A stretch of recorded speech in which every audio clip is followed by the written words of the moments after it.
Michelle and Graham, co-directors, directors of Redback Solutions. Welcome to Hunter Business Insider. We're excited to have you here. This is the first time we've had a husband and wife team here. So if there is any reason for you to be struck, I understand why Michelle is striking you, okay? The background, you are one of the leading purveyors of web solutions here in Newcastle and servicing the rest of Australia at the same time, I should say that. Relative newcomers to the business, we were saying 2007 was when you first bought in? 2009. 2009, yep. Okay. Okay, 3 years on, what's happened? What's changed in the business in that time? Well, technology is obviously the biggest driving factor within the business. The software changes, the requirements, mobile devices comes in, search engine optimization, people wanting to be found in Google, all those new technologies coming into the market, and we have to adapt, change what we were doing to integrate in with those new technologies. It's probably been the biggest, one of the biggest challenges that we've had to face in the business. Okay, and you get the easy part, Michelle, you get to market it. So he thinks up of the ideas and you get to market. From your perspective, well, let's have a little history first. You obviously didn't come out straight out of school, I shouldn't point that out, but in 2009. So No. What were you doing prior to this? Look, I've always been involved in IT and finance, purely from a sales and marketing perspective. So coming into the business, although web design was new to me, I guess the facets of business development and project management, product management, all those sorts of things were all things I'd done before. But it was nice to be finally working towards something that was your own. Yeah. And I think any business owner would feel that way. That's part of the power. Were there things that surprised you about taking responsibility for people and signing their paychecks and stuff like that, or it's just been incredibly smooth sailing and you haven't felt any lumps? Well, I don't know that smooth sailing. Certainly coming into the business, we had to look at lots of strategies that needed to be adapted and changed from the previous owner, and part of that, of course, is reviewing staff. And it did take some time, but I think certainly, once you go through that process and make sure you've got the right people doing the right jobs and everything smoothly it gets from then on. easier after that. That's right. Once people know what they're supposed to be doing. That's and right. what makes them look good. Yeah. Indeed. We go back to that technology side and it continues to change. What do you sell to your clients that is different to the other providers in Newcastle? We try and sell them an entire solution. From their website, we can do the graphic design, we build the website, we do the search engine optimization. So we offer them a complete package to their requirements. I've heard something about social media. Is that going to be big? Social media is already big, Right. and is only growing. Australia is one of the fastest uptakes of social media. I believe LinkedIn, we're probably more advanced than even the US. In a commercial sense, or is it still personal for social? A lot of it is still still personal, sorry, but more and more businesses are taking and adapting to the new technologies as another medium to interact with their clients, and that's where social media comes into play, where you're actually interacting with your client rather than just sending out information. We hear that all the time. I mean, not all the time, but you get my drift. And the promises are made, SEOs and all of that sort of stuff. How do you structure a solution that is for a client in the social media area, for instance? It depends what the client is actually after, what they want to do, how they want to engage with their client. There's no overall one-stop solution for each client. So it's personalised based on what the client is after, what they're wanting to do, and based on their end goal of what they're trying to achieve. In terms of the next 3 years, I guess, you've gone through the toughest 3 years because of the resolution of the issues, because they're not always clear when you buy a business. Do you have any thoughts, I guess, Michelle, on what you want to focus on in the next 3 years? Yeah, sure. We've got lots of plans in place. We have our own client management system, which we're very proud of. It's very simple to use for clients when the website gets built. So we'll be spending quite a bit of time and resources on development of the next version of that, and bring that sort of further into the new technologies as well, so that we're able to adapt further and provide more solutions for our clients. Of course, other areas are streamlining the other services that we do. So we do quite a bit of graphic design as well as email marketing, those sorts of areas. So I'm we're getting looking invited to webinars that you guys are putting on. Is that... webinars?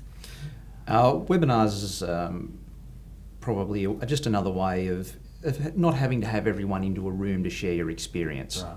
Right. It's a way of broadcasting to a large group of people without there actually having to all come into one place. So they'll probably become more and more common, especially as the speed and maybe the NBN National Broadband Network rolls out, to be able to make those more functional. And it's in the health area, for example, there's telehealth, which is coming online if it hasn't launched already, which is able to allow remote people access to specialists in the medical industry who are in major capital cities. Yeah, okay. You in the centre of the city, we have fibre optic anyway, I think, don't we, around the core of the CBD? Tell us about the percentage of clients that you have here in Newcastle and in other places? Because is 90% of your business in Newcastle? It'd probably be about 80%. We do a lot of work for design agencies based in Sydney, where they'll provide us the designs and then we'll actually cut them up and build the website for them. And then we have a few multinational clients that we do work for. So what's the biggest issue your industry's got right now, do you think, that needs to be overcome to continue the growth? The cost is always a factor, but people are always looking for the best deal at the lowest cost, which mightn't always give the best solution. So it's trying to manage the perception that cheap is just as good as paying somebody maybe more money, but they'll be delivered a far greater product. Well, your competitors are now global too. If I want to talk to someone in India or someone working in their garage in the US, which is now considered a third, no it's not, but there are cheap options in around the world. So you've got to sell the quality, haven't you? That's right. And also the local content. We pride ourselves on having full-time employees. We don't use contractors unless absolutely necessary, where there may be a specific area that we need to bring a contractor in, and we only ever use 2 contractors. So we have close relationships with the university and the TAFE for where we recruit from, and keep. What does that mean? What sort of relationship do you have there? They invite us out to speak to the students out there. One of our staff is actually on the honours marking panel at Newcastle Uni to mark the graphic design honours students. And then we also get invited to the graduation day of the TAFE students. So we keep in touch, and we do some work occasionally for the TAFE and the uni. Excellent, excellent. The internet and its interface with retailers is on every retailer's lips right now, the transformation that is happening. Do you have clients that are going through that transformation into becoming online retailers? And then maybe we'll talk about what advice you can give to maybe retailers that are thinking about that. Yeah, we do have clients in that space, and as you've seen from the Colorado group and a few of the other major retailers who are closing down and concentrating on their online presence, it is an important market that people should be looking at. Obviously your cost overheads and everything are driven down. You're not needing to have the floor space, so there's no rent, all that type of thing. You can interact with your social media technologies and your email marketing. You're constantly interacting with those clients as well. So why would anyone stay on the main street, in bricks and mortar? Because some people still like to look and feel and touch the products, to showcase them. It's hard to showcase how a pair of jeans fit online. Younger people are more comfortable with actually maybe going out and trying, looking, and then they'll go online to purchase what they're actually after. And so if you have that presence of an online as a physical store, but then also have the option of purchasing online, then you're attracting both forms of customers. and again, it's every case is different. But listening to that, the distinctiveness of the retail package can now be delivered online. Actually, Nissan has created an online showroom where you actually go into the showroom and can click on and symbols, and it actually all the products, it would be as though, for the choice of a phrase, that you go into a real IKEA store and you can go in and get the dimensions and everything, click on something and all of that comes up. That's at one extreme, but if we're talking about actually, I'll use the hobby store. You have a major hobby store, and I'm sure he has a presence online. If he doesn't, you should go and talk to him immediately, because obviously there's an opportunity there. But the transition from a bricks and mortar site into a working, tangible, involved, engaged web solution, not wishing to scare clients off, but what sort of money's involved with that? And it's not only the setup, and then there's the ongoing social activity as well. I think there are lots of different levels that the client can go to. You can start off with a very basic website that has a product gallery, if you like, for them to show interest and send an email, right through to what you were saying, where someone can go in and have an actual experience, and like they're walking through a store and making purchases, and go right through to payment gateways and actually pay for their goods, have them delivered and all much arrive. simpler now than it was 5 years ago. That's even right. when you bought the thing you bought. Yeah. So, And we're finding a lot of our online retailers are looking to integrate with their back-end systems. So they have a point of sale system at the store, but they want to integrate that with their online sales as well. So there's not the two or three separate areas of administration, reconciliation, those type of things. So that's another area that can be tricky, in the fact that trying to integrate with back-end systems, and whether they have web-enabled services that we can connect to, or whether we're having to build some custom functionality so the two systems can talk. and the cloud, whatever that is, wherever it is, seems to be impacting what you guys do as well, and especially in the finance area, where that can be linked seamlessly now, as I understand it. Are your clients moving to cloud serving, or are they still? From my experience, is a lot of them still like to have their own equipment at their desk. I believe it's something that will grow as the cost of hosting in the cloud becomes cheaper and faster. I think a lot more people will adapt to that technology. At the moment, where our broadband speeds really aren't up to scratch to enable true remote cloud computing. Some people are doing it well, but I think it'll be adapted more. The cost hasn't been raised. I'm not aware of that. Is it a significant impost to be using the cloud, and the cost there?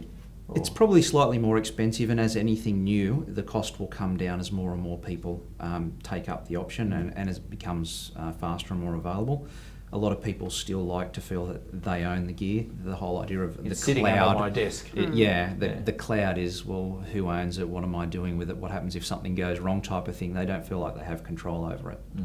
And as soon as those perceptions, I suppose, die down and people feel more comfortable, basically just having an interface to a hosted solution, the take-up of that will get greater and greater. Yeah, okay. We'll talk about life balance now, with both of you here. Is there such a thing? Or is this why you're together now? Or is someone going to get punched? Michelle. Graham and I have been married for 16 years. This isn't the first business relationship that we've had. We have worked in previous organisations together before. We feel we complement one another with our skills, so that works well for us. And yeah, I suppose, when we get home, we try not to talk about work too much. We try and leave work at work and home at home. Work-life balance, I guess everyone continues to strive for it, don't they? Whether they get it right or not. At least if we're trying, that's the main thing. I've almost been thrown out of my seat by someone who said, it's ridiculous. The issue is that there is no balance. You know, it implies, I think it was Shirley Dalton, it implies that, you know, it is balanced on that in such a way, but it is never. And I'll let you have a chat now because it's hard. When we first purchased the business and we went in and did a review of all the processes and, you know, had to go down and see, you know, where we could improve the business. It was, you know, see you and hi when you got home late at night, and working hard to build it. As any small business owner will know, that it's just not a simple thing. And when you have staff, you know, the priorities is the staff get paid, you know, you pay your super, pay the government, all that type of thing. And we've been trying to, where time's permitted, and it might be that we can get to go out and watch our son play school sport on a Friday afternoon, just taking a time off, maybe a long weekend, and that's where we're trying to fit the balance in. Sometimes. Indeed, indeed. We also give the opportunity to look at the issues within the business, the stuff that you would love to see fixed if you could. You know, it's getting on a soapbox, or an opportunity for us to wave our magic wand and fix something that gets up your collective noses. Do you have an issue in common, or do you have one each that you'd love to see fixed immediately? Well, for mine, fixed immediately is tack a few more hours onto each day. Right. That would be really helpful. Yeah. Let me think. No, although the big paddle company, who I am very close with, can offer that in some way through better business planning. But we'll talk after this interview on that. If we can't give you extra hours, what would be your next choice? Right? To staff and having staff would be, you know, if everyone got along and everything was very easy to deal with, and clients didn't have deadlines, those type of things. Great industry, except for the bloody clients. You can't actually say that. You've got good clients. We have great clients. Indeed. But we go through the process that we go through with every client is we have a sales meeting, then we have a design meeting, and, you know, setting the expectation of the client that it's not something that just happens within, you know, a short period of time. There is a lot of processes involved in coming up with the website and the design. And if we could magically streamline all those so there'd be no problems, that'd be my goal. We'll see what we could do. And do you have a separate one, or do you share that? Well, I would share it, but I'd probably add probably the best advice that we're ever given was to have the right people doing the right job. And I think often, you know, Graham and I are actually going through the process at the moment of really making sure that within either of us, are we doing the right roles within the organisation? And often you kind of add job descriptions and put bits and pieces into someone's role, but, you know, really, are they the right person? And I suppose to have the time to review that sort of thing and make sure, you know, have you got the right person doing the right job? That would make life a whole lot easier. Now's a great time to be doing it too, after your 3 years or so, because there is a need to let people settle, and new bodies get organised. So that's interesting. Yeah, we tried. We've spent a lot of time developing the culture within Redback. We buy the guys lunch every Friday. You know, we have team meetings. We try and get out and take them and do an activity outside of work. All those type of things to build the culture. And that's one of the things that I suppose Michelle and I really do pride ourselves on, is that we do have a really happy team there. They all get in, they all socialise together. It makes for a much more comfortable workplace. Indeed, indeed. Thank you. And thank you. Cheers. Thanks so much.